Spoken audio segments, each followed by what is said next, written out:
আল্লাহ বলছেন যে হে রাসূল সাল্লাল্লাহু আলাইহি ওয়াসাল্লাম, ফজরের নামাজ সহ আপনি 5 ওয়াক্ত নামাজ যত্নের সাথে আদায় করুন। 2, রাত্রি গভীরে তাহাজ্জুদ নামাজ আদায় করুন। বেশি বেশি আমি আল্লাহ তাআলার কাছে দোয়া করতে থাকুন। এই 3টি আমল যদি ঠিকমতো করেন, ফজর সহ 5 ওয়াক্ত নামাজ, রাত্রি গভীরে তাহাজ্জুদ নামাজ, আর বেশি বেশি দোয়া, আমি আল্লাহ ওয়াদা দিলাম যা আল হক ওয়া যাহাকাল বাতিল, তাহলে হকের বিজয় হয়ে গেল, বাতিলের পরাজয় হয়ে গেল। অর্থাৎ এমন মুমিনদের হাতে আমি আল্লাহ তাআলা বিজয় তুলে দেব, বাতিলের পরাজয় দিয়ে দেব। তাহলে আল্লাহ তাআলা আমাদের বিজয়ের জন্য, সফলতার জন্য, আমাদের কামিয়াবির জন্য নামাজকে মাধ্যম বানাইছেন, তাহাজ্জুদকে মাধ্যম বানাইছেন, দোয়াকে মাধ্যম বানাইছেন। আমরা যদি 5 ওয়াক্ত নামাজ ছেড়ে দেই, আমরা যদি আল্লাহর কাছে ডাকা ছেড়ে দেই, চোখের পানি ফেলা বন্ধ করে দেই, আমাদের বিজয় কোত্থেকে আসবে? বলো ভাইয়া। 1948 সালে ফিলিস্তিন, এই ইসরায়েল জুলুম শুরু করছে। আজকে 77 বছর মুসলমানরা নির্যাতিত ফিলিস্তিন। এই 77 বছরে কত মিটিং, কত ফিটিং, কত গোল টেবিল, কত বৈঠক, কত আলোচনা, কত কিছুই করলো, কিন্তু ফিলিস্তিনের সমস্যা সমাধান হয় না। কারণ কলিজার ভিতরে বেঈমানদের যেহেতু সিদ্ধান্ত এই সমস্যার সমাধান করবে না, এজন্য মৌখিক কোনো কথা দিয়েই আর কি হয় না, সমাধান হয়। এই পৃথিবীতে সিহাসিত্তা, বুখারী, মুসলিম, তিরমিজি, নাসাই, ইবনে মাজাহ, আবু দাউদ, মুওয়াত্তা মালিক, হাদিসের বড় বড় কিতাবের ব্যাখ্যা গ্রন্থ লিখবার ক্ষেত্রে সবচেয়ে বেশি অবদান যাদের, তার মধ্যে উনি একজন। উনি পৃথিবী বিখ্যাত মুহাদ্দিস। ওনার লিখিত আরবি ব্যাখ্যা গ্রন্থ আমি আমার এই চোখে মক্কা শরীফ, আল্লাহর ঘর যেখানে মসজিদে হারাম, মসজিদে হারামের 3 তলায় মসজিদে হারামের লাইব্রেরি আছে, বিশাল লাইব্রেরি। আমরা হজ উমরায় গেলে ওখানে কিতাব মোতালা করি। ওইখানে ওই আরব দেশের আল্লাহর ঘরের মসজিদে হারামের লাইব্রেরির মাকতাবার মধ্যে আমি নিজে মুওয়াত্তা মালিকের যে শরহ আউজাজুল মাসালিক, জাকারিয়া রাহমাতুল্লাহর লিখিত কিতাব ওইখানে আছে। অনেকে মনে করে যে ফাজাইলে আমাল লিখছে, যে আলগা কিছু পণ্ডিত আছে ফালতু, এগুলো বলে যে এখানে মধ্যে জাল হাদিসে ভরা, ভুল ভ্রান্তিতে ভরা। বেওকুফ, আগে তো মন্তব্য করার আগে জানা উচিত এটা লিখছে লিখছে তা আঙ্গালের ভূত কাঙ্গালে লিখছে। লিখছেন যিনি, তিনি জগৎ বিখ্যাত মুহাদ্দিস, ছোটখাটো মুহাদ্দিস। 60 বছর যিনি, ওই ছেলেরা ওই মোবাইলে গুলো নামো, হাতের মোবাইলে গুলো নামো, এমনি শোনো, মোবাইল নাড়াইবা না, হাতে ধরে, একদম নিষেধ, নাইলে উঠাই দেবো কিন্তু আমি। তো 60 বছর তিনি এক টানা শুধু আল্লাহ রাসূল সাল্লাল্লাহু আলাইহি সাল্লামের হাদিস পড়াইছেন। 60 বছর মসজিদে নববীতে কমপক্ষে 11 বছর যিনি মসজিদে নববীতে রাসূলুল্লাহ সাল্লাল্লাহু আলাইহি সাল্লামের রওজায়ে আতহারের কাছে হাদিস পড়াইছেন। মদিনায় যিনি মদফুন, যিনি ইন্তেকাল করেছেন মদিনা, তিনি জাকারিয়া রাহমাতুল্লাহ। যাই হোক, এই জন্য বললাম উনি জগৎ বিখ্যাত মুহাদ্দিস। তিনি এই এত বড় মানুষ, সারা পৃথিবী ব্যাপী ওনার ছাত্র, ভক্ত, মুরিদ ছিল। আফ্রিকা অঞ্চলে এখনো সবচেয়ে বেশি মুরিদ আফ্রিকা মহাদেশে শেখুল হাদিস মাওলানা জাকারিয়া রাহমাতুল্লাহ। সবচেয়ে বেশি খেদমত আফ্রিকা মহাদেশে যে সমস্ত বুজুর্গরা করে, তার মধ্যে জাকারিয়া রাহমাতুল্লাহর খলিফা যারা, খোলাফা, ওনারাই সবচেয়ে বেশি আফ্রিকায় খেদমত করে এখন। তো আমাদের হযরত মাওলানা ইব্রাহিম আফ্রিকি সাহেব, তো জাকারিয়া রাহমাতুল্লাহর শাগরিদ রশিদ, এই বছর যিনি আফ্রিকাতে থাকেন, উনি আমাদের বাংলাদেশে ইতিকাফ করছে, ঢাকা সাইনবোর্ড। শেষ দশকে ওনার সাথে কমপক্ষে 4000-এর চাইতে বেশি মানুষ ইতিকাফ করছে এই বছর, 4000। এই জন্য বললাম, তো ওনার বিষয়টা কেন বললাম, শেখুল হাদিস হযরত মাওলানা জাকারিয়া রাহমাতুল্লাহি আলাইহি এত বিখ্যাত মুহাদ্দিস ছিলেন, আলেম ছিলেন, ফকিহ ছিলেন, পীর ছিলেন, বুজুর্গ ছিলেন। কিন্তু যখনই রমজান আসতেন, এই দর্স তাদরিস, পড়ানো, হাদিস শেখানো, হাদিস পড়ানো, ফতোয়া, মানুষের সাথে দ্বীনি যত ব্যস্ততা ছিল সব বন্ধ করে, এটা একেবারে স্পষ্ট ওনার জীবনীতে আছে। উনি সব বন্ধ করে, এমনকি কিতাবে আছে যে উনি দরজার সিটকারি লাগাই দিতেন রমজান মাসে। শুধু নামাজে যাইতেন, জামাতের থেকে এসে আবার তিলাওয়াত, জিকির, ওজিফা, ব্যক্তিগত ইবাদতে আমলের মধ্যে 24 ঘন্টা লেগে থাকত রমজান মাস। এজন্য হিন্দুস্তানে সাহারানপুর এলাকায়, অর্থাৎ যেখানে উনি থাকতেন, মাজাহিরুল উলুম সাহারানপুর মাদ্রাসা, জাকারিয়া রাহমাতুল্লাহ আলাইহি, তো ওই সাহারানপুরে রেল স্টেশনে ইন্ডিয়ায় সবচেয়ে বেশি চলাচল করতে হয় রেলগাড়ি। ইন্ডিয়ায় চলাচল বেশি করে মানুষ রেল লাইন, আমাদের এই লোকাল বাসের চাইতেও বেশি হলো কি ট্রেন বেশি। তো সাহারানপুর স্টেশনে তখনকার যুগে রেল স্টেশনে সারা পৃথিবী থেকে মানুষ ওনার সাথে দেখা করার জন্য আসতো জাকারিয়া রাহমাতুল্লাহর কাছে, ওনার ভক্তরা, মুরিদরা, ছাত্ররা। কিন্তু যখনই রমজান মাস আসতো, তো রেল স্টেশনের যারা কুলি, তারাও তো বুঝতো যে এই রেল স্টেশনে যারাই একটু দিনদার শ্রেণীর নামতো, ওরা বুঝতো যে ওনারা জাকারিয়া রাহমাতুল্লাহর কাছে যাইতেছে, তারা জানতো এটা। কিন্তু রমজান মাস আসলেই ওই কুলিরা যখন কেউ দেখতো এরকম কোন দিনদার লোক রেল স্টেশন আইয়া নামছে, তো জিজ্ঞাসা করতো, আপনি কই যাবেন? বললো যে জাকারিয়া রাহমাতুল্লাহর সাক্ষাতে যাচ্ছি। তো কুলি বলতো, ইন্না লিল্লাহ, আপনি জানেন না শায়েখের এখন রমজান মাস? মানে কুলিরাও জানতো যে এই রমজান মাসে শায়েখ কারোর সাথে কি করে না দেখে। তো হেরাও আফসোস করতো যে শায়েখের তো এখন রমজান মাস, শায়েখের এখন রমজান। আমরা যেরকম বই যে আমনে তো কাপড় ব্যবসায়ী করে রমজান মাসে কয় না যে আরে তোমার তো এখন কি বাম্পার, তোমার তো এখন ব্যবসার বাম্পার। তার মানে শায়েখের এখন রমজান মাস। তো আমি ওই সবকের কারণে এই কথাটা বললাম, মানে কেন তোমরা অনেক ছেলেরাও আছো, তোমাদের ওইটা বোঝা উচিত। আমাদের কওমি মাদ্রাসা রমজানের পরে বছর শুরু করে কেন? আর রমজানের অর্থাৎ শাবান, যেটা আমরা লাইলাতুন নিসফে মিন শাবান, শবে বরাত বলি, স্বাভাবিকভাবে আমাদের এই শবে বরাতের আগেই বছর কি হয়ে যায়, শেষ হয়ে, বার্ষিক পরীক্ষা, সালানা পরীক্ষা হয়ে যায়। তো এই পর থেকে পুরা রমজান ব্যাপী আমাদের ফিকির থাকে, তার ব্যক্তিগত আলাদা পড়ালেখা, ইবাদত, আমল, তেলাওয়াত, দোয়া ইত্যাদি আমল। আবার রমজানের পরে নতুন বছর শুরু হয়। এই জন্য এটা রমজান মাসটাকে আলাদা আল্লাহ পাকের ইবাদত এবং বন্দিগিতে আদায় করার জন্যই আমাদের বুজুর্গানে দিন যুগ যুগ ধরে এই নিজাম চালু করেছে। এই জন্য আজকেও আলহামদুলিল্লাহ এই ধারাবাহিকতায় এই কয়েকদিনের মধ্যে আগামী এক সপ্তাহের ভিতরে বাংলাদেশের শত শত হাজার হাজার মাদ্রাসায় সবক দেওয়া, আমাদের বুজুর্গরা, ওলামারা বিভিন্ন মাদ্রাসায় সবক দিতেন। তো আজকেও যে এই মাদ্রাসার যা বাচ্চাদেরকে সবক দেওয়া হলো, আল্লাহ তাআলা প্রত্যেককে আলেম দ্বীন হিসাবে কবুল করে নেন।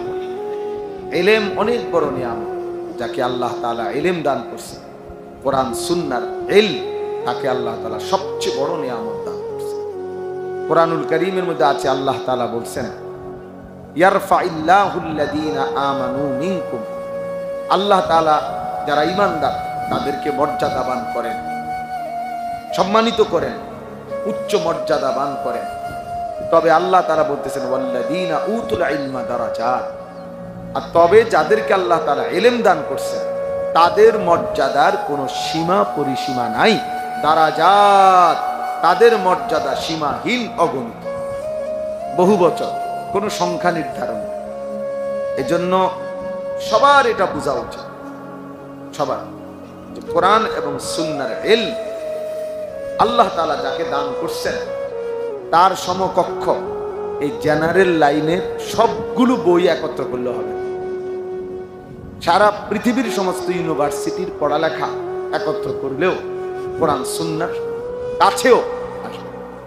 এই জন্য উচ্চ শিক্ষা কিংবা উচ্চ শিক্ষিত কেউ যদি বলে সেটা একমাত্র কোরআন এবং সুন্নাহর ইলম।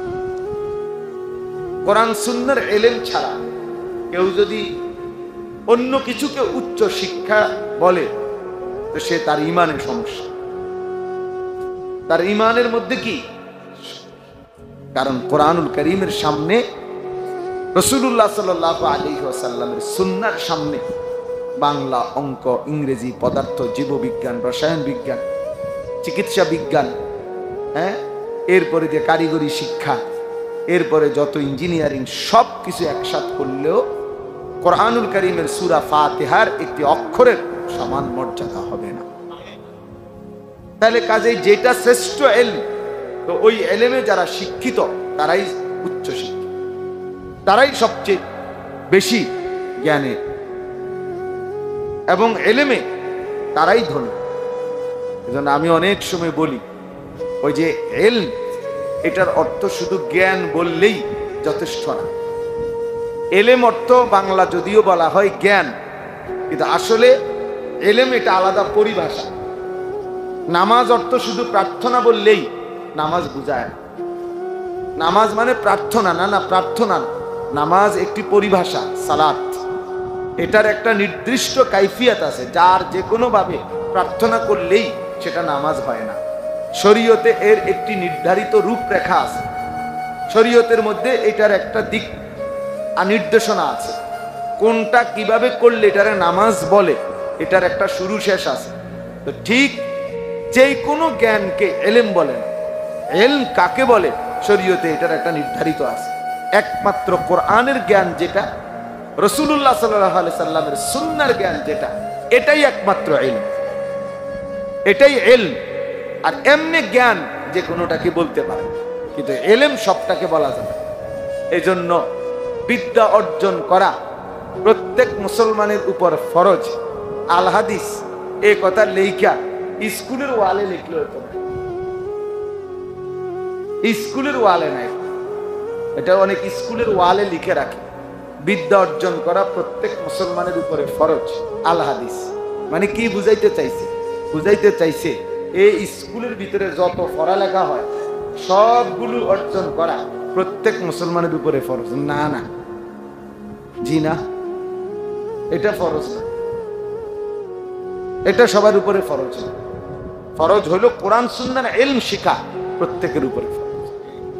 কথা বুঝছেন কিনা ছেলেরা? তোমরাও বুঝছো। ইসলাম যেই জ্ঞানকে উৎসাহিত করেছে সে জ্ঞান আল্লাহ তাআলার নামের মাধ্যমে, যে জ্ঞান ইকরা বিসমি রাব্বিক, প্রথম দিন আল্লাহ বলে দিয়েছেন পড়বেন, পড়েন বন্ধু, তবে রবের নামে। বিসমি রাব্বিকা, আপনার রবের নাম। যেন আল্লাহর নামে যেই পড়া হয় না, মালিকের নামে যেই পড়া না, সে পড়া মূলত কোনো পড়াই না, পড়াই না। এজন্য জিবরাইল আলাইহিস সালাম প্রথম দুইবার নবী সাল্লাল্লাহু আলাইহি সাল্লামকে শুধু ইকরা বলছে, পড়েন। এটার অনেক ব্যাখ্যা আছে, এর মধ্যে এটা একটা ব্যাখ্যা যে নবীজি সাল্লাল্লাহু আলাইহি সাল্লাম প্রথম এই যতবারই জিবরাইল বলছে পড়ুন, উনি বলছে না, মা আনা বিকারি, আমি পড়বো না, পড়তে চাচ্ছিলেন না। কিন্তু যখনই জিবরাইল আলাইহিস সালাম হচ্ছে ইকরা বিসমি রাব্বিক, এইবার নবীজি পড়া শুরু করে দিয়েছে। যেন নবীজি বলতেছে, তো জিবরাইল আমি তো এইটার অপেক্ষায় ছিলাম যে রবের নামে পড়বেন, এটা কইলে না পড়তাম বেটা, তুমি কি কও হুদা পড়েন, হুদা পড়তাম, এটা একটা তাওসিফ আছে, বাকি এটাও একটা কি তাওসিফ। যখন বলছে রবের নামে, আল্লাহর নামে পড়ুন, তো নবী সাল্লাল্লাহু আলাইহি সাল্লাম আর থামে নাই। সেই যে তিনি পড়া শুরু করছে, তো 23 বছর পড়েই গেছে, 30 পারা কোরআন পড়ে, যেদিন রবের নামে পড়া। এজন্য মুসলমান হিসাবে ওই মানুষের জীবন ব্যর্থ জীবন যে আল্লাহর কোরআন পড়তে পারে না। মুসলমান হিসাবে ওই জীবন ব্যর্থ জীবন যে রাসূলুল্লাহ সাল্লাল্লাহু আলাইহি সাল্লামের সুন্নাহ পড়তে জানে না। বাকি পড়ালেখাগুলো একজন মানুষ যদি নাও পড়তো, তাহলে দুনিয়ার ভাত মাছ খাদ্য পানীয়র জন্য যথেষ্ট, এমনি ভোগ করতে। কেউ যদি বাংলা, অঙ্ক, ইংরেজি, পদার্থ, জীববিজ্ঞান এক লাইনও না পড়ে, কেউ যদি এখানে নামও লিখতে পারে না, অঙ্ক ইংরেজি তো পরের কথা, বাংলাতে তারা নামটাও লিখতে জানে না, দস্তখতটাও দিতে পারে না, বরং শুধু টিপসই দেয়। এমন মানুষ আছে না যারা কি দেয়, টিপ দেয়, আর টিপসই দেয়, টিপসইও দিতে পারে না। আরেকজনে আঙ্গুল দইরা এন দিয়ে দেন, এটা এন দিয়ে, তারপরে কোনান দিয়ে টিপ দিব, হিডেও বেকার, বুঝেন না? দলিল ওরা দেন না, আঙ্গুল দিয়ে দইরা দেন, তাহলে টিপসই দেয়। তাহলে এরকম এত মূর্খ যে নামটুকুও দস্তখত করতে জানে না, অথচ ওই লোকটাও দুনিয়া পূর্ণ ভোগ করে। ভাত মাছ চাল ডাল, দালান বিল্ডিং, স্ত্রী সন্তান সংসার, নেতাগিরি মাতব্বরি ভুটাঙ্গিরি, সব কিছু মূর্খ বকলক তারাও দুনিয়া করতেছে। মূর্খ কোনো নেতা নাই, সই করতে পারে না এমন কোন নেতা নাই, আমি দেখছি। প্রত্যেকেই নিয়ত করে এই জবান আল্লাহর দেওয়া, এই চোখ আল্লাহর দেওয়া। যার চোখ তার নাম বলতে পারে, যার জিহ্বা তার নাম পড়তে পারে না, তার কালাম পড়তে পারে। আলাম নাজআল লাহু আইনাইন ওয়া লিসানান ওয়া শাফাতাইন। আল্লাহ তাআলা জিজ্ঞাসা করবে যে বান্দা বলো, আমি কি তোমাকে দুইটা চোখ দেই নাই?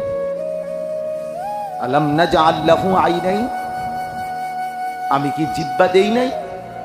আমি কি দুইটা ঠোঁট দেই নাই?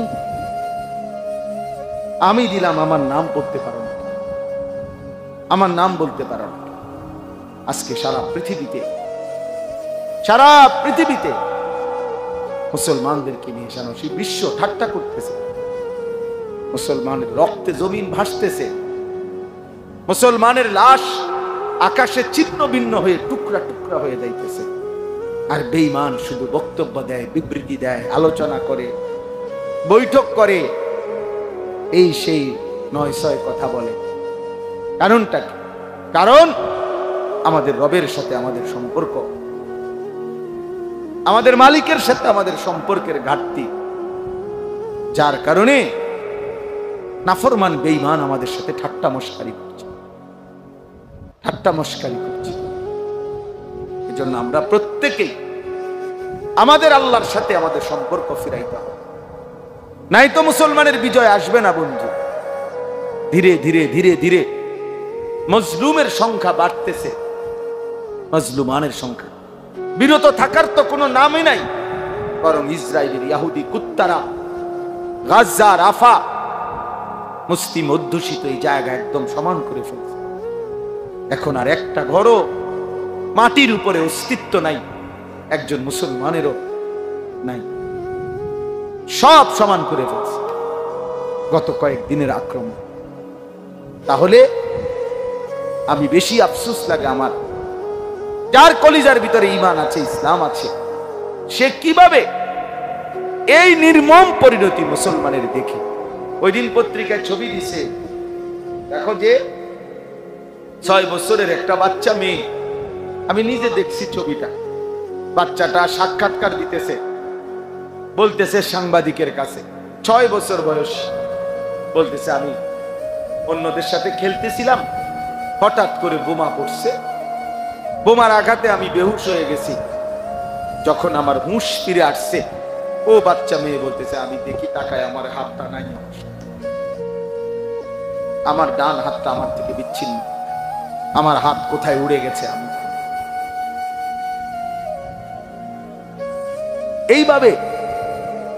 এইভাবে জলজ্জান্ত 3 বছরের 10 বছরের মাসুম নিষ্পাপ বাচ্চা যারা হত্যা করে, তারা তো কুত্তাও হইতে পারে, মানুষ তো দূরে থাক, এরা তো কুত্তাও না। ইসরায়েলের এই বেঈমানগুলো, নেতানিয়াহুর এই অনুসারীগুলো, কিন্তু তারা এইভাবে মুসলিম নিধন করছে। আর আমাদের ছেলেরা, আমাদের মুসলমান ছেলেরা এখনো আগের মতোই চুল, চেহারা, মোবাইল, নারী, ছবি, অশ্লীল দৃশ্য, এত পাষাণ যে এক ফোঁটা চোখের পানি। আয় হায় জালেম, কেমনে এত বড় জালেম হইলি বেটা, কেমনে এত বড় জালেম হইলি। একই সময়ে পৃথিবীতে যখন, এটা তো ঘটনা যদি এমন হইতো যেটা রূপকথা, গল্প, পিছনের কোনো কাহিনী, এটা তো এই মুহূর্তের চলমান বাস্তবতা। পৃথিবীর এই ছোট্ট পৃথিবীর এক পাশে যখন মুসলমানের রক্তে লাশে জমিন গড়াগড়ি খাচ্ছে, আর আমাদের ছেলেরা এক ওয়াক্ত নামাজও পড়ে না, সারাদিন মোবাইল থেকে চোখটাও ফিরায় না। কেমনে জাতি টিকবে, কিভাবে টিকবে? এই জন্য এই অল্প কয়েকজন আমরা যারা আসছি, 1 নম্বর তালেব ইলম, তোমাদের কথা শেষ, তোমাদের কথা বলছি আমি, কোরআন এবং সুন্নাহর ইলম এটাই শ্রেষ্ঠতম ইলম। অতএব গোটা পৃথিবীর নাসক লাফাক, গোটা পৃথিবী বেহায়া উলঙ্গপনা হয়ে যাক, তুমি ওইখানে দাঁড়াইয়াও বলবা লা ইলাহা ইল্লাল্লাহ। अगरचे बुत है जमात की आस्तीनों में, मुझे है हुक्म खुदा ला इलाहा इल्लल्लाह। আমি শুধু আল্লাহকেই মানি, আমি দ্বীন মানি, আমি কোরআনই মানি, আমি রাসূলুল্লাহ সাল্লাল্লাহু আলাইহি ওয়াসাল্লামের হাদিসকেই।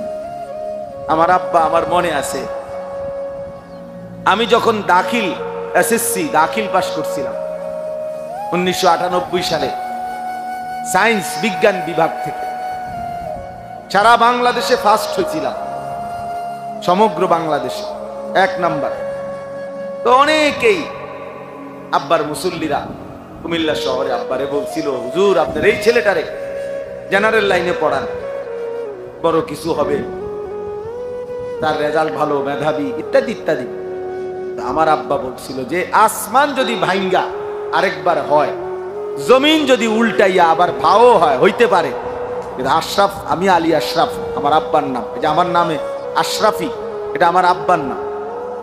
তো আমি আলী আশরাফ যে সিদ্ধান্ত নিছি, আমার সন্তান যতগুলো সবগুলো দিন শিখবে, এখান থেকে আমি এক চুল নড়ব, এক চুল। হ্যাঁ, এই জন্য আমরা প্রত্যেকেই দিন শিখি। তোমরা আর যারা তোমরা এমনি আসো, ছেলেরা, বাবারা, সবার কাছে অনুরোধ করছি, আমরা মুসলমানদের এই নির্মম করুণ হালাতে আমাদের বিবেকের কাছে, এটা একজনকেই বললাম, একজনকেই বলি, এটা আমাদের দাবি, এটা আমাদের বিবেকের দাবি। এখন আমরা আল্লাহর কাছে কান্না করা, কমপক্ষে চোখের পানি ফেলা, আল্লাহকে সেজদা করা, আল্লাহর দিকে ফিরে আসা, আল্লাহর দিকে ফিরে আসা। আল্লাহ তাআলা এখানে 3টা আমল বলছেন, এই সংক্ষেপ কথা শেষ। আল্লাহ বলছেন যে হে রাসূল সাল্লাল্লাহু আলাইহি ওয়াসাল্লাম, ফজরের নামাজ সহ আপনি 5 ওয়াক্ত নামাজ যত্নের সাথে আদায় করুন। 2, রাত্রি গভীরে তাহাজ্জুদ নামাজ আদায় করুন।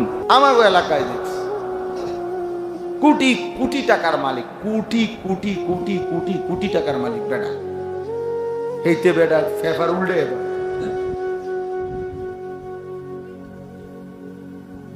তাইলে নামে, এর কোম্পানির নামে ঢাকা শহরের রাস্তার জায়গার নাম হয়ে গেছে ওই কোম্পানি। যাই হোক, তাহলে বুঝাইতে চাইলাম, একদম মূর্খ ছিল, দুনিয়া ভোগ করতেছে, তার অধীনের কর্মচারী হইল তোমার ডক্টরেট ডিগ্রি করা কর্মচারী, যে তার কর্মচারী যিনি বড় পিএইচডি করা, সে কয় ওনারে স্যার স্যার স্যার স্যার, এইতে স্যার কি এইটাও তো কইতে পারে, তার বাপে জানেনি স্যার। কিন্তু আল্লাহ তাআলা তাকে কোটি কোটি টাকা সম্পদ দিয়েছে। তাহলে দুনিয়া ভোগ করার জন্য এই পড়ালেখা না হলেও চলবে, কিন্তু কোরআন এবং সুন্নাহর ইলম ছাড়া আখিরাত মিলবে না। তাহলে বাংলা অঙ্ক ইংরেজি ছাড়া দুনিয়া মিলবে, কিন্তু কোরআন সুন্নাহ ছাড়া আখিরাত মিলবে না। আখিরাত তোমার মামুর বাড়ি না, আখিরাত তোমার মামুর বাড়ি না, আখিরাত কারো চাচার শ্বশুর বাড়ি না, আখিরাত বন্দেগীর বিনিময়। কোরআনুল কারীমের মধ্যে আল্লাহ তাআলা বলছেন জাযাআম বিমা কানু ইয়ামালুন, আমি আল্লাহ তাআলা তোমাকে এই যে জান্নাতের বিনিময় দিচ্ছি বান্দা, তোমার সারা জিন্দেগীর আমলের বিনিময়ে আমি আল্লাহ দয়া করে তোমার জান্নাত দিয়ে দিলাম। এ তোমার সেজদার বিনিময়। কুলু ওয়াশরাবু হানিআম বিমা আসলাফতুম ফিল আইয়ামিল খালিয়া। আল্লাহ জান্নাতি বান্দাকে বলবে, দুনিয়ার জীবন যে তুমি নেক আমলগুলো করেছিলে, আজকে তার বিনিময়ে আমার এই জান্নাতে খাও, পান করো নিশ্চিন্তে, নির্বিঘ্নে, নির্বিঘ্নে। এই জন্য প্রত্যেকটা আমলের জন্য ইলম জরুরি, ইলম জরুরি, কোরআন সুন্নাহর ইলম। এমনকি ঈমানের জন্য ইলম জরুরি। ফা'লাম আন্নাহু লা ইলাহা ইল্লা, ফা'লাম, আল্লাহ বলছে এই কথার ইলম অর্জন করো যে লা ইলাহা ইল্লাল্লাহ, আল্লাহ ছাড়া আর কোনো ইলাহ নাই। এইটারও ইলম তোমার দরকার যে আল্লাহ ছাড়া আর কোনো ইলাহ নাই বলতে কি, শিরিক কি, কুফর কি, ঈমান কি, তাওহীদ কি, ইখলাস কি, এটাও শেখা দরকার, এটাও জানা দরকার, এটাও বুঝা। অসংখ্য মানুষ এমনও আছে যাদের জবানে তো কালেমা এটা পড়তে পারে, শ্বাসে, কথায়, আচরণে, কলিজার ভিতরে কোনো বিষয়ে সে ঈমান হারায়, সে জানেও না। কোনো শব্দ, কোনো বাক্য, কোনো বিশ্বাস এমন করে রাখছে, এমন বলে ফেলছে যার দ্বারা তার ঈমান চলে গেছে। অথচ সে মুখে এখনো পড়তে পারে লা ইলাহা ইল্লাল্লাহ, এটা কইতে পারে, কিন্তু বাস্তবে তার কি নাই? ঈমান নাই, তার তো খবরই নাই। আন তাহবাতা আমালুকুম ওয়া আনতুম লা তাশউরুন। আল্লাহ বলছে বান্দা, এমন হতে পারে যে তোমার পুরা জিন্দেগীর আমল ছুটে গেছে, অথচ তুমি জানো না। ওয়া আনতুম লা তাশউরুন, তোমার জানাই নাই, জানাই না। আহা ছেলেরা, তোমাদেরকে বলি বাবা, অনেক কথা, অনেক বিশ্বাস এমন আছে যে কারণে বেঈমান হয়ে যায়। অথচ তুমি তো মনে করছো তুমি শুক্রবারে জুমার নামাজ পড়ছো, তুমি মনে করছো তুমি শবে বরাতে নামাজ পড়ছো, তুমি মনে করছো তুমি রোজা রাখছো, কিন্তু এই সবগুলো কাউন্ট হওয়ার জন্য ঈমান জরুরি। এগুলো সব কাউন্ট হওয়ার জন্য ঈমান জরুরি, ঈমান জরুরি। বিশ্বাস মূল বিষয়। ঈমানের সমস্যা, আকীদার সমস্যা বড় বড় সমস্যা। এই জন্য ইলম জরুরি। কোরআন সুন্নাহর ইলম আমাদের প্রত্যেকের জরুরি। আমাদের হযরত মাওলানা আব্দুল মালিক সাহেব দামাত বারাকাতুহুল আলিয়া কে আমাদের জাতীয় মসজিদ বাইতুল মুকাররমের যিনি সম্মানিত খতিব, বাংলাদেশের মানুষ তাকে যেটুকু চিনে, আরব বিশ্ব, গোটা পৃথিবীর ওলামা মানুষরা তারে তার চাইতে 100 গুণ বেশি চিনে। বাংলাদেশে তিনি যেতটুকু সম্মানিত, মধ্যপ্রাচ্যে, আরব বিশ্বে উনি তার চাইতে 100 গুণ বেশি সম্মানিত। জানো নি? আসা আরব বিশ্বের ইউনিভার্সিটিতে হযরতের কিতাব সিলেবাস হিসাবে পড়ানো এই খতিব সাহেব, তার বাবাই বলছিল আব্দুল মালিক দিয়ে দীর্ঘ ভবিষ্যতে কেমনে চলবো। আরে আমাদের কুমিল্লা মনোহরগঞ্জের লাকসামে হুজুরের বাড়ি, আমি গত 6 মাস আগে ওনার বাড়ির সামনে ওয়াজ করে আসছি। ওনাদের বাড়িটা দেখতে গেছি, ছোট্ট একটা বেড়ার ঘর, অথচ উনি সারা পৃথিবী বিখ্যাত, পৃথিবী বিখ্যাত। আমি ওই এখন মাওলানা ইয়াহিয়ারে বলছি, পুকুরের পানি লড়লে তো পুরাটাই লড়ে, বোঝা যায়। মহাসাগরের নিচে অনেক ঝড় তুফান তোলপার হয়, উর্ফি দিয়া তাকাইলে মনে হয় পানি একদম শান্ত, কিন্তু ভিতরে তুফান চলতেছে। আমাদের বাংলাদেশে তো আমরা অনেকে অনেক বক্তারে মনে করি, এবারে সব বক্তা, সুবহানাল্লাহ, উনি শরীয়ত, উনি মারেফত, উনি তরিকত, উনি রাহনুমায়ে শরীয়ত, পীরানি পীর, দস্তগীর, উনি ভৈরবের ফুল, যমুনার ব্রিজ, কাঁটা বালিশ, লোড়া বদনা, সব সব বক্তা। মানে একজন মানুষের কাছে হয়তো একটু পরিচিত হয়েছে, আল্লাহ করাইছে, এবার যত সাপ সবদের, এবার সাত ডালাই বক্তা সাজাইতে হবে, এইবার মোটরসাইকেল কিনছে, এটার দোয়া, এটা ওই বক্তা, ওরা বক্তা, একটা মোটরসাইকেলের দোয়া করতে হবে, যার যত মুশকিল সব কিছুর মধ্যে। অথচ আপনার বাস্তবতা হল এমন অসংখ্য আলেমে দ্বীন আছে যাদের ভেতরে সাগর মহাসাগরের ঢেউ চলতেছে, কিন্তু পৃথিবীবাসী টেরও থাকে, পৃথিবীবাসী জানেও না। একটা জিনিস মনে রাখতে হবে, আল্লাহ তাআলার দুইটা সিফাত, আয-যাহির আল বাতিন। আয-যাহির মানে যিনি প্রকাশকারী, আল বাতিন মানে যিনি গোপন করে রাখে, আবৃতকারী। আল্লাহ তাআলার সিফাতগুলো আল্লাহ বান্দার উপরে তার বহিঃপ্রকাশ করে। যেমন আল্লাহ গফুর, তো আল্লাহ বান্দার উপরে তার মাগফিরাতটা কি করে? বহিঃপ্রকাশ করে, মানে মাফ করে দেয়। আল্লাহ তাআলা আজিজ, শক্তিশালী, তো আল্লাহ তাআলা তার সৃষ্টির উপরে তার শক্তিটাকে কি করে? বহিঃপ্রকাশ। কথাটা বুঝছেন কিনা? তুমি বুঝো কমপক্ষে বেড়া ইলিয়াস। তো আল্লাহ তাআলা তার নামের সিফাত তার সৃষ্টির উপরে কি করে? বহিঃপ্রকাশ করে। ঠিক আল্লাহর দুইটা নাম, আয-যাহির যিনি প্রকাশ করেন, আল বাতিন যিনি গোপন রাখেন, আবৃতকারী। তো আল্লাহ তাআলাও তার বান্দাদের মধ্য থেকে এই দুই নামের আলোকে কাউকে তিনি প্রকাশ করেন, কাউকে তিনি গোপন। এটা আল্লাহ তাআলার কুদরত। যারে তিনি প্রকাশ করছেন তো তারে আল্লাহ তাআলা আয-যাহির নাম থেকে দিয়েছেন, যারে তিনি গোপন রাখছেন তারে আল বাতিন। পৃথিবীকেও চিনছে না আর কি। হাসরের ময়দানে দেখা যাবে বাদশাহ, বাদশাহ।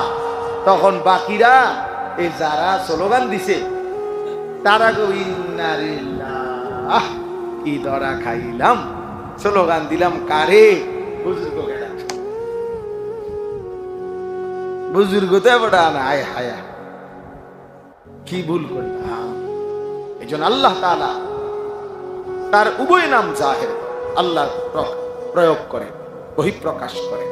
এই জন্য কাউকে যদি পৃথিবী খুব চেনে তার জন্য শুকর আদায় করা, কাউকে যদি কেউ না চেনে তার জন্য শুকর আদায় করা। সারা দুনিয়া চিনুক বা না চিনুক, আমার মালিক চিনে কিনা সেটা হলো দেখা। আমরা ওই বুজুর্গরা যারা আল্লাহর ওলিরা তো সাদামাঠা উদাহরণ দেয়। আমার মনে আছে আমি ছাত্র জীবনে বয়ানে শুনছি, বুজুর্গ উলামায়ে কেরাম তো ওই বলছে উদাহরণ দিতে গিয়ে যে নতুন বউ মেয়েরে তার বিয়ে, তো তার বান্ধবীরা তারে নতুন করে সাজাইতেছে, কাপড় কাপড় গহনা দিয়ে, হ্যাঁ, তারা খুব সুন্দর করে তারে নতুন বধূ নতুন বউ হিসাবে সাজাইছে।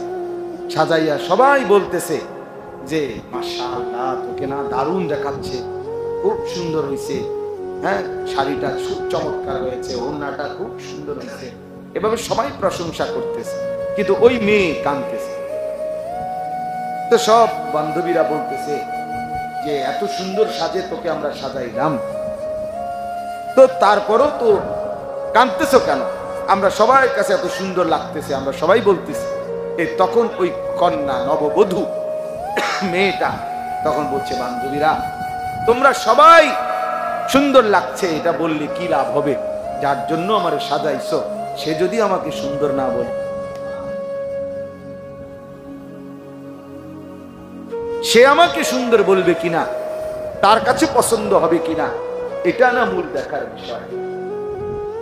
তাইলে গোটা পৃথিবীবাসী তো আমারে নিয়ে লাফালাফি করছে, তোমারে নিয়ে লাফালাফি করছে, হ্যাঁ, আরশে আজিমের মালিক তিনি পছন্দ করলেন কিনা এটা না দেখার বিষয়, এটা না দেখার বিষয়। মানুষ তো হইছে 50,000, আরশে আজিমের কি খবর? মানুষ তো হইছে 5 লাখ, বুঝলাম, কিন্তু আসমানে কি হইছে সেটা না দেখার বিষয়। আল্লাহ তাআলার কাছে গ্রহণযোগ্য হয়েছে কিনা সেটাও তো দেখার বিষয়। তাহলে আজকে আমি এই সবকের কারণে এই কথাটা বললাম। ছেলেরা, বাবারা, তোমাদেরকেও, যারা মাদ্রাসার ছাত্র, তোমাদেরকেও বলি, বাপ, এ গোটা পৃথিবীর যত চাকচিক্য, বিলাসিতা, যার যত নাফরমানি, খামখেয়ালি, কেউ মোবাইল টিপতেছে, কেউ চুলের ফ্যাশন করতেছে, কেউ মোটর সাইকেল চলাইতেছে, কেউ 14 বছর বয়সে বাঁধনহীন, কোনো বাঁধন নিষেধ নাই, আনন্দ ফুর্তি মজা করতেছে, নারী, ছবি, অশ্লীল দৃশ্য, নাচ গান, বেহায়াপনা, অসভ্যতা, নোংরামি, যা মন চায় তাই করতেছে।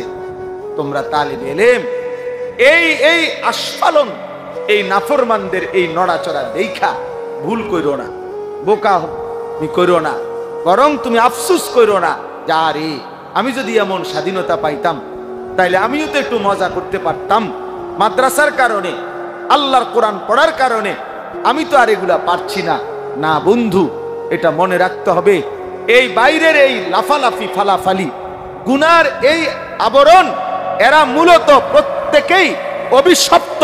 তুমি আল্লাহর কোরআন নিয়ে আছো, তুমি কেবল মালিকের কাছে দামি, তুমি মালিকের কাছে দামি। ওরে অভিশপ্ততার কারণে, আল্লাহ তাআলার নারাজির কারণে ওদের দ্বারা এই নাফরমানি হচ্ছে, আর আল্লাহ তাআলার পছন্দের কারণে তোমার হাতে আল্লাহর কোরআন উঠছে, আল্লাহর কোরআন উঠছে। হ্যাঁ, এই এখনো আজকেও মাগরিবের নামাজ পড়ছি যেই জায়গায়,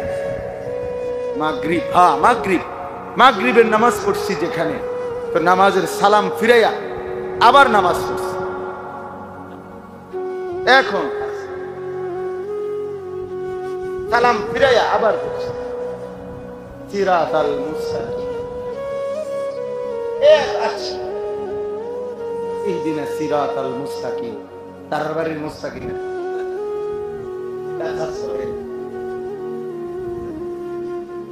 তার মনোস্বাস্থ্য পাই না, আমার মুস্তাকিম। আফসোসের পরে আবার সালাম ফিরাইয়া মাগরিব আবার নিয়ত বাইন্দা লাইছে, আমি কি করব? কাতারে নকশের দিকে কোন দিকে যাব? বুঝছেন না, ইচ্ছে করে কই যাব? আবার নামাজ সাথীদেরকে বলছি আবার পড়ে। হ্যাঁ বেটা, আল্লাহ তাআলার কোরআন কালামে এটুকু শুদ্ধ করতে পারে না ওই জীবন, কি পরিমাণ অভিশপ্ত জীবন। যাকে আল্লাহ তাআলা জবান দিয়েছেন, যিনি দিলেন জবান, যার জিহ্বা, যার চোখ, যার নাক, যার কান, আহা, তার নামটাই সুন্দর করতে পারে না, তার কথাটাই পড়তে পারে না, সেই মালিকের চিঠি আল্লাহর কোরআন, হ্যাঁ, সেই রাসূলের চিঠি হাদিস, এটাই যে পড়তে পারে না, সে আর জীবনে কি বললো এই জিহ্বা দিয়ে? একটা মজার কথা শোনো, আমার কাছে একটা উর্দু সরা আছে, তাকরীরে বুখারী, আমরা ছাত্র জীবনে পড়ছি। শেখুল হাদিস হযরত মাওলানা জাকারিয়া রাহমাতুল্লাহি আলাইহি, এই উনাকে, যার নাম আমি একটু আগে বললাম, উনারে একবার প্রশ্ন করছে যে হযরত রাসূলুল্লাহ সাল্লাল্লাহু আলাইহি ওয়াসাল্লামের এক একটা হাদিস কতবার পড়া উচিত, কতবার পড়া উচিত? হযরত তখন উত্তর দিছে, ওই উর্দু কিতাব আছে, প্রিয়তমের চিঠি কতবার পড়া। ভালোবাসার মানুষ যখন চিঠি দেয়, আগের দিনে তো চিঠি ছিল, ভালোবাসার মানুষ যদি চিঠি লেখে, সেই চিঠি কয়বার পড়ে? কয়বার পড়ে? একবার পড়ে ফেলে দেয়, হাজারবার পড়ে, শতবার। প্রিয়তমের মেসেজ কতবার পড়ে? রাসূলুল্লাহ সাল্লাল্লাহু আলাইহি ওয়াসাল্লামের হাদিসও তো এইভাবে হাজারবার, লাখো বার পড়া হচ্ছে। রবের কালাম বারবার পড়া হচ্ছে। আমার শায়েখ আল্লামা মুফতি মুশতাকুন নবী কাসিম হুজুর রে, আমি যখন মাদ্রাসার ছাত্র ছিলাম, এরপরে ফারেগ হইলাম, না হয়তো আজকে কমপক্ষে 20 থেকে 22 বছর টানা আমি উনারে দেখতেছি। প্রতি বছর উনি উমরায় যায়, হজে যায়, ধারাবাহিক। আল্লাহর ঘরের প্রতি একটা পাগলা নেশা উনার, মক্কা মদিনার প্রতি। তা আমি একবার উনারে জিগাইছিলাম এমনি, যে হুজুর আপনি হজ উমরা কতবার করছেন?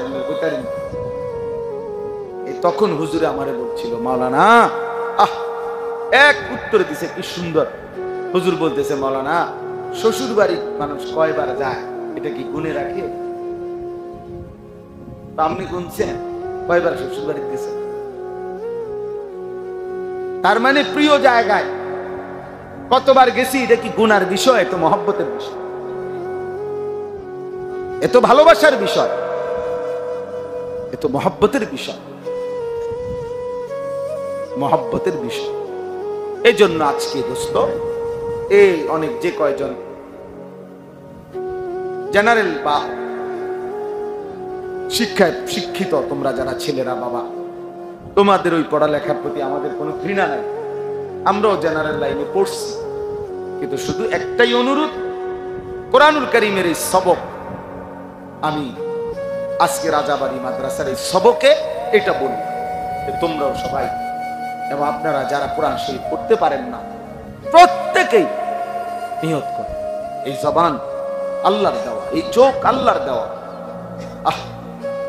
যার চোখ তার নাম বলতে পারে, যার জিহ্বা তার নাম করতে পারে না, তার কালাম করতে পারে। আলাম নাজআল লাহু আইনাইন ওয়া লিসানান ওয়া শাফাতাইন। আল্লাহ তাআলা জিজ্ঞাসা করবে, বান্দা বলো, আমি কি তোমাকে দুইটা চোখ দেই নাই? আলাম নাজআল লাহু আইনাইন, আমি কি জিহ্বা দেই নাই? আমি কি দুইটা ঠোঁট দেই নাই? আমি দিলাম, আমার নাম পড়তে পারো না, আমার নাম বলতে পারো না। আজকে সারা পৃথিবীতে মুসলমানদেরকে নিয়ে সারা বিশ্ব ঠাট্টা করতেছে। মুসলমানের রক্তে জমিন ভাসতেছে, মুসলমানের লাশ আকাশে ছিন্ন ভিন্ন হয়ে টুকরা টুকরা হয়ে যাইতেছে।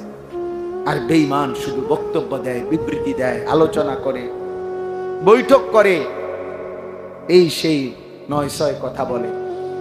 কারণটা কি? কারণ আমাদের রবের সাথে আমাদের সম্পর্ক